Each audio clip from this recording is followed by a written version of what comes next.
Hey, this is Josh Smith with GottaBeMobile.com giving you a look at the T-Mobile G Slate 4G Android 3.0 tablet.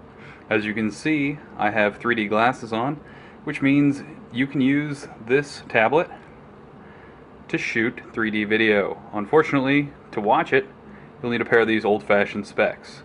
So let's take these specs off and take a closer look at the tablet.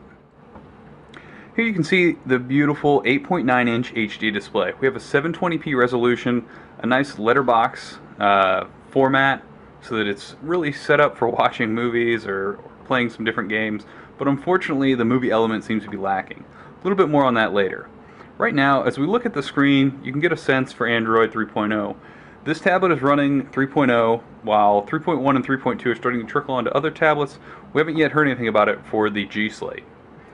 As you look at the home screen, you do have fast access to search, voice search, your apps, decent number of apps because we pulled over some Android smartphone apps, and then we have widgets, Evernote, some web pages, our Gmail, and along the bottom we do have a nifty access to our notifications, so we can view and access notifications. One thing I really do like is you have quick access to all your settings, Wi-Fi, brightness, notifications on, off, and further settings. Real quick to get there, unlike on the iPad where you have to tap, tap, tap to get there. So, Honeycomb on the surface, it's not too bad. But unfortunately, what we tend to run into is trouble putting the tablet to work. Before we get into that too far, let's take a look around the device. As we look at the top of the device, you'll notice we have a power button, a speaker, headphone, our super tiny charging port, which actually is kind of a pain because you can't charge over micro USB.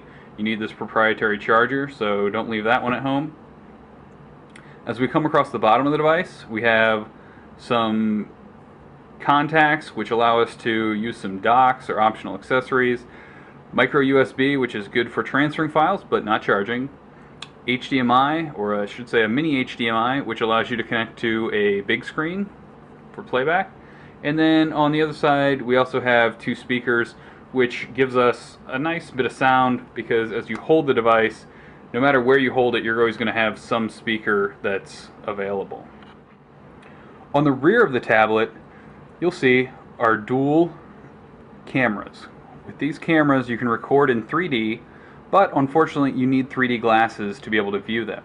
You can also use them to take stills or 2D video. Overall, they're not real stellar, they're kind of handy. 3D gets a little gimmicky because you need these glasses with you wherever you are if you want to play them back or share them with someone. So, nice feature, but unless there's a 3D screen on the other side, we should probably stick with just one camera on the back. You notice a silver band like we've seen on a lot of different devices like the Thunderbolt, some of the Sprint Evo devices.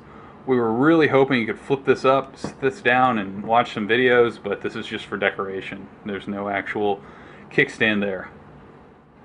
One thing that is really nice is the gaming. So we have a Tegra 2 processor in here, which allows us to play some pretty beautiful games. Need for Speed Shift comes pre-installed, so we'll just give you a quick look at what this looks like. And we'll turn the volume up so you can get an idea of the sound, although it doesn't always translate well over the video.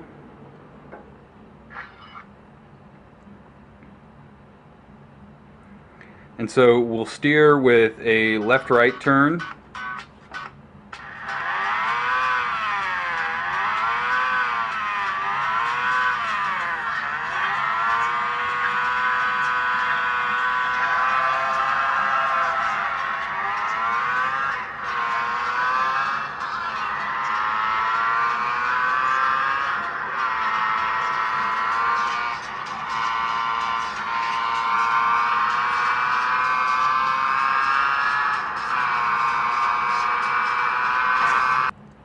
So as you can see, the gaming is actually pretty decent.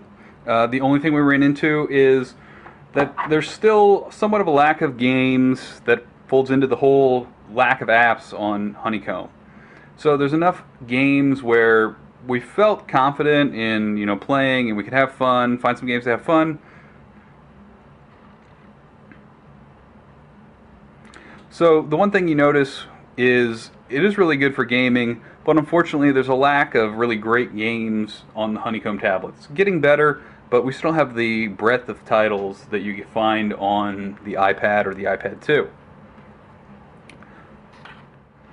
As I mentioned, one of the issues that kind of plagues Honeycomb is just the lack of apps. And while Google has Google Docs, which brings built-in Word and Excel support to a lot of the Google products, the scaled-up Google Docs app on Honeycomb is just kind of horrible to use, to put it honestly. So you get a chance to look at the default keyboard here, which is kind of a pain. You can't reach the center keys in this orientation. You can get some split keyboards from the market, which do make typing much, much better. And if we switch over, thumb typing is actually pretty decent on this smaller display. But, as I mentioned, there's no real good word editing dock. We have this weird multi-line pain in the butt to edit any type of document you already have. Really only good for jotting down some random text that would be better captured in email or Evernote. So this is something that Android really needs to work on, and unfortunately Honeycomb detracts from the overall experience that you get with this tablet. One thing I really like using the G Slate for is reading on the Kindle app. You'll notice when you hold it here in portrait mode, it's just about the size of a paperback book. And while it's thicker and maybe a little bit heavier than the iPad 2, holding it like this is actually more comfortable than holding the iPad 2 for long periods just because of the form factor. As we come up close and look at the text, you'll notice it's pretty easy to read. We have a bunch of different options, as you do in the Android app for Kindle, as far as black, white, or sepia background, and text size and font styles. One of the differentiating features about the G Slate is that it has T-Mobile 4G built right in. So you don't need a MiFi or anything like that to get connected. If you're in a 4G area, you can get, in our tests, about 4 megabytes per second down and between 400 and 500 kilobits per second up. All depends on your location, signal strength, towers, aka your results may vary. But it worked pretty well when we were in downtown Detroit, even with some buildings around. You have Wi-Fi as well, and when you're not in a T-Mobile 4G area, if you do have T-Mobile coverage, you will be able to connect over slower speeds. Cool. I just wanted to see if this actually worked. No one else I know is on video chat. It's a little jumpy and pixelated, but the audio sounds okay. Cool. Sweet. I'm gonna come steal your pug. What's that? So I'm gonna come steal your pug. Oh, you can keep him for a weekend. Then the wife will fall in love. The T-Mobile G Slate 4G isn't a bad piece of hardware. We have a really impressive screen. We have good feel, good form factor, fits in your cargo pockets.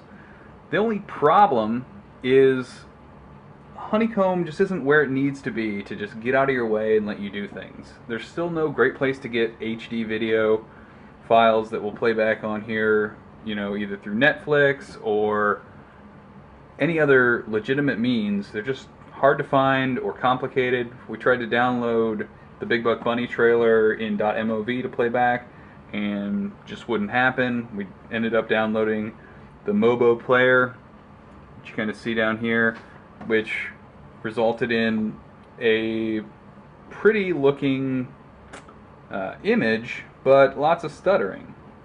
So even though there are a lot of things we like, the ability to jump between different apps from anywhere you are, and the overall good hardware, the G Slate 4G is going to be a tough sell for people who are trying to compare to the iPad or the iPad 2, but if you're looking for an Android tablet and 4G speeds are really important to you, recommend you head into the store and play around with one for 20-30 minutes and kind of see if it fits what you need from a device. Head on over to GottaBeMobile.com, check out our full review of the T-Mobile G Slate 4G.